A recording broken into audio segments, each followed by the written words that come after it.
దేవుణ్ణి మనం వెతకాలి లేదా వినాలి అంటే ఆయన మాట శ్రద్ధగా వినాలి. రెండోది జాగ్రత్తగా వెతకాలి.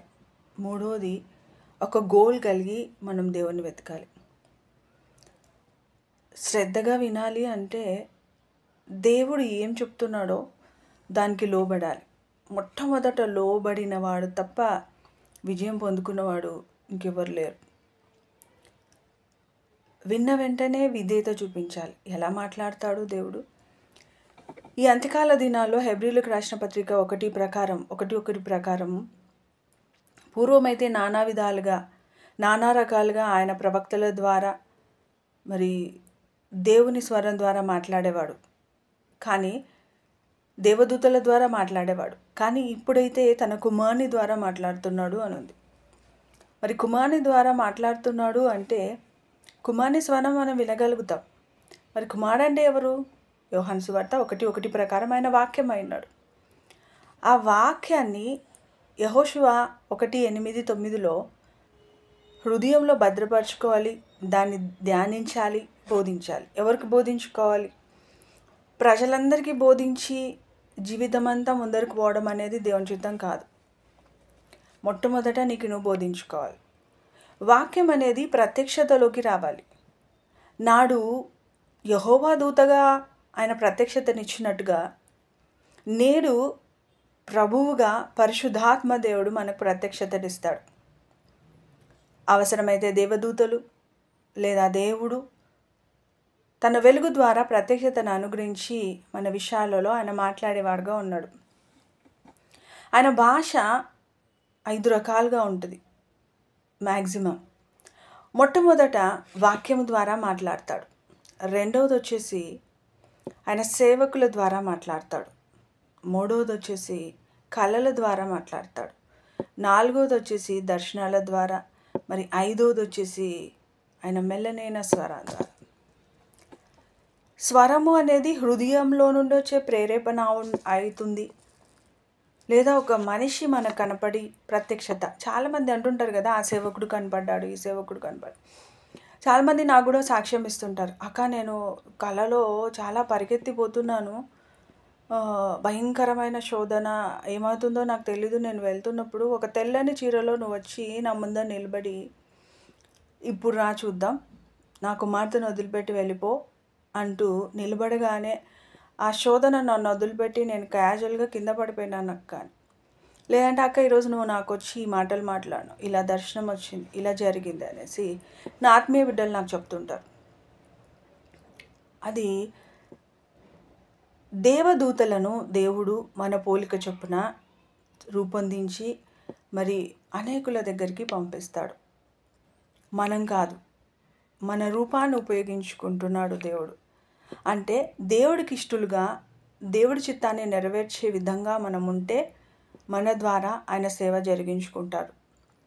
ఏ దేవదూతకు సువార్త ప్రకటించే భాగ్యం లేదు, కానీ నీకు నాకు ఇవ్వబడింది కనుక దైవికమైన కృపను బట్టి, దైవికమైన ప్రేమ అనురాగాలను బట్టి మన ద్వారా ప్రజలను దర్శించాలని కోరుకుంటున్నాడు. కాబట్టి దేవుని మాట వినాలి అని అనుకుంటే శ్రద్ధగా వినాలి.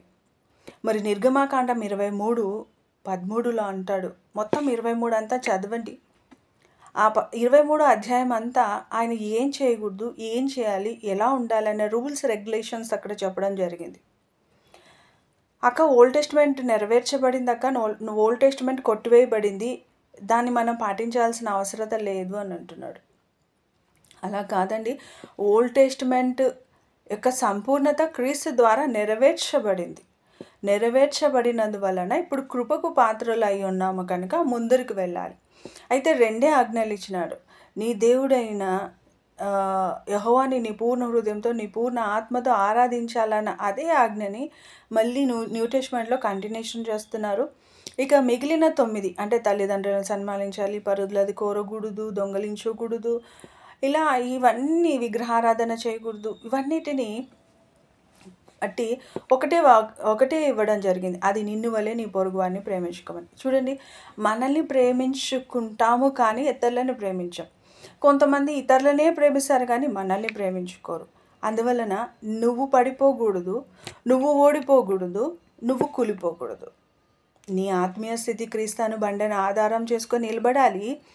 అండ్ ఇతరుల కోసము నువ్వు ఒక మాదిరిగా ఉండడమే కాకుండా దేవుని చిత్తాన్ని బట్టి అనేకులను ప్రేమించే బద్ధుడుగా ఉన్నావు. కాబట్టి ప్రతి ఒక్కరిని ఎలా ప్రేమించాలి? నిన్ను వలే ప్రేమించాలి.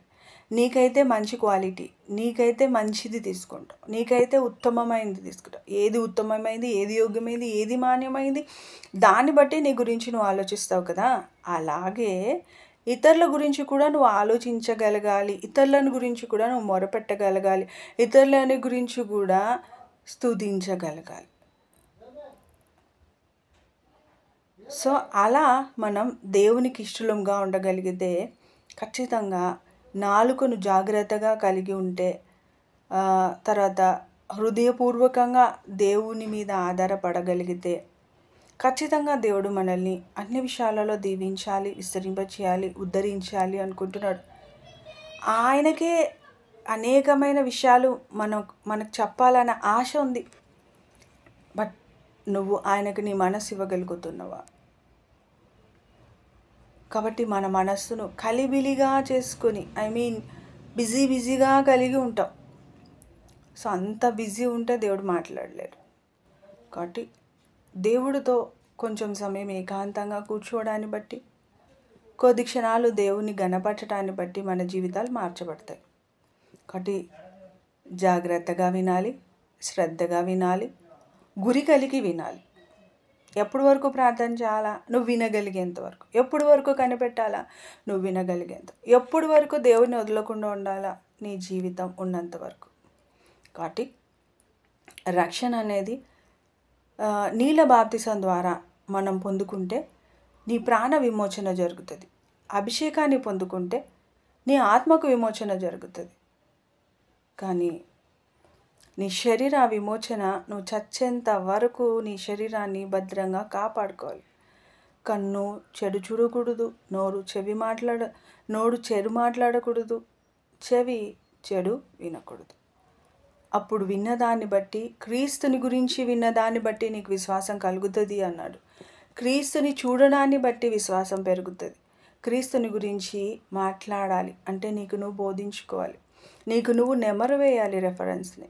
ఆ మననాన్ని బట్టి నీవు పడుకున్నా, లేచినా, కూర్చున్నా, ఎటు వెళ్తున్నా నీ యొక్క వాక్యాన్ని నువ్వు నెమరు వేసుకోవాలి. నీ అంశం ఏదో ఆ అంశాన్ని బట్టి, ఇప్పుడు అప్పులు ఉన్నాయి, అప్పులకు సంబంధించిన రెఫరెన్స్లు అన్నీ బైబిల్లో ఉన్నాయి. నువ్వు అప్పిచ్చేదువు, అప్పు చేయవు, తలగా ఉండవు, తోకగా ఉండవు. సో ఇలాంటి రెఫరెన్స్లు అనేకం ఉన్నాయి. వాటన్నిటిని నువ్వు గ్యాదర్ చేసుకోవాలంటే you have to read your Bible daily. ఎప్పుడు బైబిల్ చదువుతావో అప్పుడు నీకు జ్ఞానం అనుగ్రహించబడుతుంది, దేవుని మనసు తెలుస్తుంది. కమ్యూనికేషన్ లేని life is equal to death. చూడండి, మనం ఒకరితో ఒకరు మాట్లాడుకోకుండా ఉంటే ఫైనల్గా మన మధ్యలో రిలేషన్ అయితే ఉండదు. చూడండి, కమ్యూనికేషన్ లేకపోతే ఒక మనిషి మధ్యలో కమ్యూనికేషన్ లేకపోతే మనకు ఆ వ్యక్తి అర్థం కాడు, ఆ రిలేషన్ కంటిన్యూషన్ కూడా కాదు. అట్లీస్ట్ కొంచెమో గొప్ప మనం మాట్లాడుతూ ఉంటే కొంచెం అర్థమవుతారు. మాటలను బట్టే అంత అర్థమవుతారా అంటే కాదు, సహవాసాన్ని బట్టి అర్థమవుతారు. సహవాసాన్ని బట్టి అర్థమవుతారు అంటే వాళ్ళతో మనం సహవాసం చేస్తున్నప్పుడు 6 నెలల సహవాసంలో వీళ్ళు వాళ్ళు అవుతారట. అది సామెత, అది వాస్తవం, నిజమే అది. ఎందుకంటే ఇప్పుడు చూడండి, కొన్ని రకాల చదువులను బట్టి సబ్జెక్ట్స్ అన్నీ మనకు తెలుసు. కొంచెం హిందీ, కొంచెం ఇంగ్లీషు, కొంచెం తెలుగు, ఇలా మన లాంగ్వేజెస్ ఉంటాయి. కానీ మదర్ టంగ్ ఏదో అదే స్వచ్ఛంగా మాట్లాడగలుగుతాం. అయితే కొన్ని రోజులు బాగా ఇంగ్లీష్ తెలిసిన వాళ్ళ మధ్యలోనే మనల్ని పెడితే వాళ్ళ లాంగ్వేజ్ మనకు రాదు, మన లాంగ్వేజ్ వాళ్ళకు రాదు. అప్పుడు మనం ఏం చేస్తామంటే వాళ్ళతో సహవాసంలో ఉన్నప్పుడు వాళ్ళకి ఎక్స్ప్లెయిన్ చేయడానికి కావాల్సిన హావభావాలను మనం చేంజ్ చేస్తుంటాం. మన భావంలోనికి వాళ్ళు కూడా వినడానికి ప్రయత్నం చేస్తుండడం వలన మన భాష వాళ్ళకి అర్థమవుతుంది. దాని భావం వాళ్ళు అర్థం చేసుకోగలుగుతారు. దాని వలన మన జీవితాలలో ఒక కమ్యూనికేషన్ అనేది పెరుగుతుంది. అండ్ అలాగే వాళ్ళ యొక్క ఉద్దేశాలు కూడా మనకు అర్థమవుతాయి. వాళ్ళ యాక్షన్స్, వాళ్ళ హావభావాలు కూడా మనకు అర్థమవుతాయి. సో దాన్ని బట్టి ఒకరికొకరం అర్థమవుతాం. దగ్గరగా చూస్తే వేరుగా ఉంటారు, మాట్లాడేటప్పుడు వేరుగా ఉంటారు. కాబట్టి వాక్యాన్ని మనం వింటున్నప్పుడు దేవుడంటే భయం కలగొచ్చు. వాక్యాన్ని వినేటప్పుడు దేవుడంటే మనకు భయం కలగొచ్చు. దేవుడు అంటే స్ట్రిక్ట్ అబ్బా, దేవునితో మనం దూరంగా ఉండాలి అని ఒక భయాలు, ఇలా ఉండలేనా అలా ఉండలేనా అని. కానీ ఆయనను ఒక తండ్రిగా సమీపించి క్యాజువల్గా ఉండగలిగితే he can provide everything. He will speak everything for us. ఆయన మనతో ప్రతిదీ మాట్లాడతాడు, ప్రతిదీ షేర్ చేసుకోవాలంటే. ఈ లోకపు తండ్రి మనల్ని ఎలా ప్రేమిస్తున్నాడో అలాగే పరలోకపు తండ్రి మనల్ని ప్రేమిస్తాడు. పరలోకపు తండ్రి ఉద్దేశాలు మనకు బయలుపరచాలంటే ఆయనతో సహవాసం చేయాలి. ఆయనతో మాట్లాడితే కాదు. ఆయనతో మాట్లాడడం అంటే బైబిల్ చదవడం. ఆయన మనతో మాట్లాడుతున్నట్టు, ప్రార్థన చేస్తున్నప్పుడు నువ్వు ఆయనతో మాట్లాడుతున్నట్టు. కానీ నువ్వు నెమరు వేస్తూ జాగ్రత్తగా ఆయన ఎందు శ్రద్ధ కలిగి వింటూ ఉంటే, మరి దేవుని యొక్క మహిమోన్నతమైన కృపను బట్టి శ్రద్ధతో వినాలి అనేది మన యొక్క ప్రయాసను బట్టి మనకు అర్థమవుతుంది. అది దేవుడు చూడగలిగితే జాగ్రత్తగా వినగలగడం కూడా ఆయన మనకు నేర్పిస్తాడు. ఆయన చెప్పిన తర్వాత అక్షరం పొల్లుపోకుండా అది జరుగుతుందండి. నా లైఫ్లో నేను చాలా సాక్ష్యాలు కలిగి ఉన్నాను. Yes, I know my god. కొన్ని వేల జనాభాలో కూడా ఆయన నాతో మాట్లాడాలి అనుకున్నప్పుడు ఆ యొక్క ప్రజెన్స్ని నేను ఫీల్ అవుతాను. కాబట్టి మొట్టమొదట మనం ఆయన దగ్గర వినాలి అంటే విశ్వాసం ఉండాలి. ఆయన యొక్క ప్రజెన్స్ని క్యారీ చేయగలిగేటట్టుగా ఉండాలి. సున్నితమైన లోబడే తత్వం మనకు ఉండాలి. It's enough to listen, it's enough to learn, it's enough to live like Jesus. God bless you. దేవుడు మిమ్మల్ని దీవించి అత్యధికమైన కృపతో ఆశీర్వదించి మీ ఉద్దేశాలు సఫలీకృతపరచునుగాక.